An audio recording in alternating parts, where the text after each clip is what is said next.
Welcome back my YouTube channel GS मस्ती। आज हम पॉलिटी का क्लास नंबर 7 देखने जा रहे हैं। जैसे कि मैं आपको पिछले वीडियो में बता चुका हूँ, अभी जगदेव सर के द्वारा हैंडराइटिंग नोट की और रिवीजन कराई जाएगी।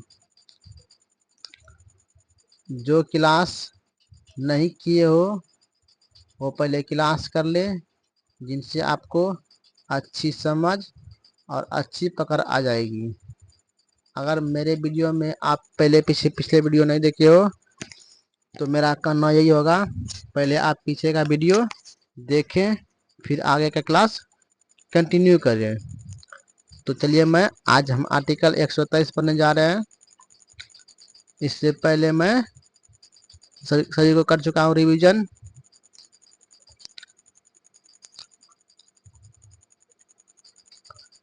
तो आर्टिकल नंबर 123 खोजते हैं।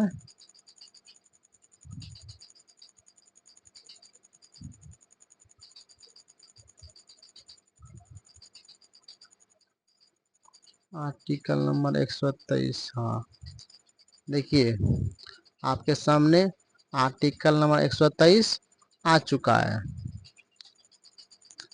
तो आर्टिकल 123 में कह रहा है राष्ट्रपति को अध्यादेश जारी करने की शक्ति किसमें है?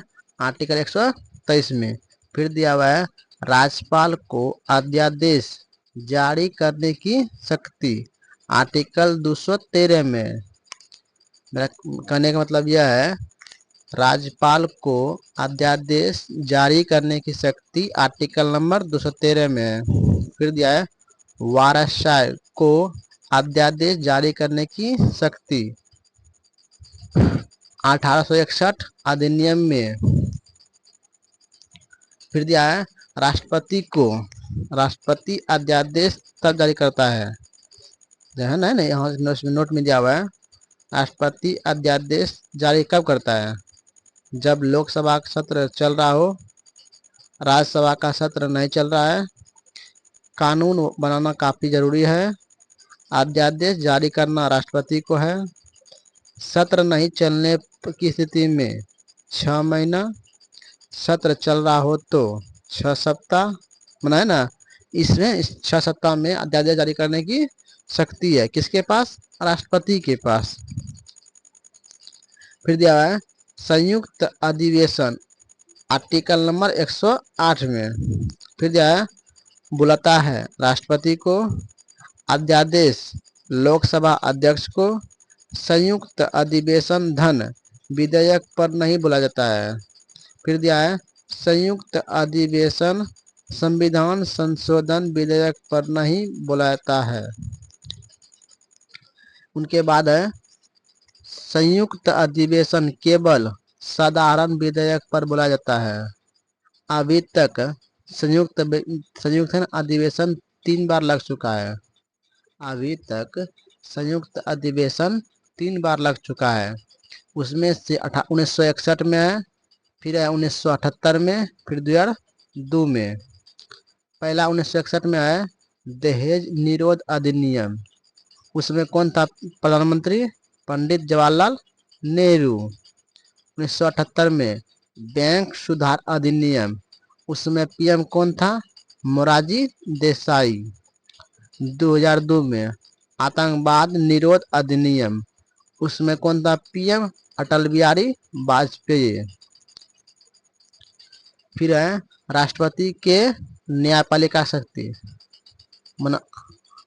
सर्वोच्च न्यायालय के मुख्य न्यायाधीश, इसे हम कहते हैं सीजेआई, एवं अन्य मुख्य न्यायाधीश की नियुक्ति आर्टिकल नंबर 124 में है।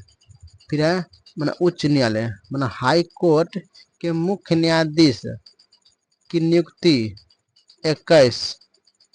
यहाँ 21 नहीं होगा, यहाँ पे कुछ मिस प्रिंट है, मेरे ख्याल से यहाँ पे 213 होना चाहिए।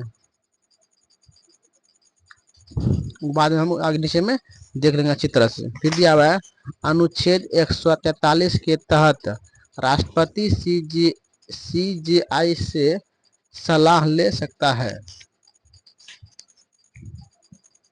किंतु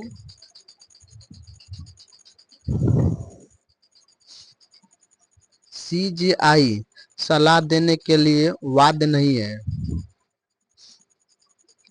यह कह रहा है आर्टिकल नंबर 143 में राष्ट्रपति सीजीआई से सलाह ले सकता है, किंतु सीजीआई से सलाह देने के लिए बाध्य नहीं है। फिर दिया हुआ है राष्ट्रपति भी सलाह मानने के लिए बाध्य नहीं है। मेरा कहने का मतलब यह है, अगर होता है ना सीजीआई अगर राष्ट्रपति को सलाह देता है कि आप कुछ शक्ति को प्रयोग करिए, तो उसके लिए राष्ट्रपति की अनुमति अपने मन मुताबिक होनी चाहिए। उसके बाद दिया है आर्टिकल नंबर 200 में राज्यपाल किसी विधेयक को राष्ट्रपति के लिए सुरक्षित रख सकता है। राज्यपाल किसी विधेयक को राष्ट्रपति के लिए सुरक्षित रख सकता है, किसमें है आर्टिकल नंबर 200 में। फिर दिया है राष्ट्रपति के क्षमादान शक्ति अनुच्छेद 72। राष्ट्रपति के क्षमादान शक्ति आर्टिकल नंबर 72 मतलब राष्ट्रपति के पास है ना क्षमा करने की शक्ति है। जैसे मौत की सजा माफ कर सकता है, मौत की सजा माफ कर सकता है, किसके पास शक्ति है ये राष्ट्रपति के अलावा और किन्हीं के पास यह शक्ति नहीं होती है। उसके बाद लघुकरण दंड की प्रक्रिया में बदलाव, जैसे मौत की सजा को आजीवन करवा सकता है। अगर आप कोई कुछ कांड करके जाते हो जेल, तो आपकी अगर मौत सजा सुनाई है जज ने, तो मौत सजा को राष्ट्रपति है ना आजीवन करवा सकता है, आजीवन करवा सकता है। किसके पास शक्ति है राष्ट्रपति के पास। फिर है परिहार प्राकृतिक को बिना बदले समय में बदलाव। अगर आपको 10 वर्ष की सजा दी है ना जज ने, तो राष्ट्रपति बिना कुछ किए उसको 5 वर्ष में कर सकता है। फिर है प्रतिलंबन विशेष परिस्थितियों में सजा में विलंब करना। गर्भवती के समय अगर किसी महिला को कुछ गलत वजह से गिरफ्तार किया जाता है, अगर महिला प्रेग्नेंट हो तो उसे गिरफ्तार नहीं किया जाएगा। क्यों नहीं किया जाएगा? क्योंकि यहाँ पे लिखा हुआ है विशेष परिस्थितियों में सजा को विलंबन करना। इसका साफ साफ यह कहना है, यहाँ नीचे में लिखा हुआ है एग्जाम्पल में गर्भ अवस्था के दौरान। उसके बाद दिया है विराम में सजा को कुछ समय के लिए रोका जा सकता है। विराम में है सजा को कुछ समय के लिए रोक लगाया जा सकता है, ताकि दोषी व्यक्ति को क्षमा साचना के लिए समय मिल सके। अगर किसी व्यक्ति को गलत कार्रवाई करके जेल ले जाया गया है, तो उसे आराम के तहत सजा में कुछ बदलाव करने के लिए उसे कुछ साबित करना होगा। अगर वह साबित कर सकता है तो उसे सजा कम या उसे आराम की व्यवस्था सुनाई जाएगी। फिर दिया हुआ है राष्ट्रपति की आपातकाल शक्ति आर्टिकल भाग नंबर 18 फिर है जर्मनी के बीमर संविधान से लिया गया है। अगर आपको कोई पूछे राष्ट्रपति का आपातकाल कहाँ से लिया गया है, तो आप बोलोगे जर्मनी के बीमर के संविधान से राष्ट्रपति का आपातकाल लिया गया है। राष्ट्रीय आपातकाल अनुच्छेद 352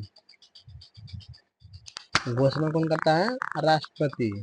वाद आक्रमण युद्ध की शामिल सशस्त्र विद्रोह आंतरिक अशांति 44वां संविधान संशोधन 1978 के तहत उस समय पीएम कौन था? मोरारजी देसाई। फिर है राष्ट्रपति का शासन अनुच्छेद 356 पहली बार पंजाब में, सर्वाधिक बार मणिपुर तथा यूपी में, 10 बार बिहार में 1968 से लेकर अब तक लमसम 8 बार बिहार में राष्ट्रपति शासन लग चुका है। अगर कोई आपसे पूछे बिहार में राष्ट्रपति शासन कितनी बार लगा है, तो आप देख सकते हो राष्ट्रपति शासन लमसम बिहार में 8 बार लग चुका है। यूपी में लगा हुआ है, यूपी और मणिपुर में लगा हुआ है 10 बार। सबसे पहली आपातकाल कब लगाया था? 1968 में, वो भी बिहार में। फिर है वित्तीय आपात अनुच्छेद 360 में। वित्तीय आपात कहाँ पे है? अनुच्छेद 360 में। फिर दिया हुआ है भारत में वित्तीय आपात एक बार भी नहीं लगा है। जब तक संविधान चालू हुआ है तब तक से लेकर आज तक कभी भी वित्तीय आपात नहीं लगा है। फिर है पहली बार हत्या आपातकाल 25 जून 1975। पहली बार हत्या आपातकाल 25 जून 1775। संविधान दिवस मनाने की घोषणा 25 जून को। संविधान मनाने की घोषणा 25 जून को भारत में लगा गया है आपातकाल। 1962 में, 1971 में, 1975 में। आपसे कोई पूछ दे 1962 में किनके बीच लगा था, तो भारत एवं चीन के बीच।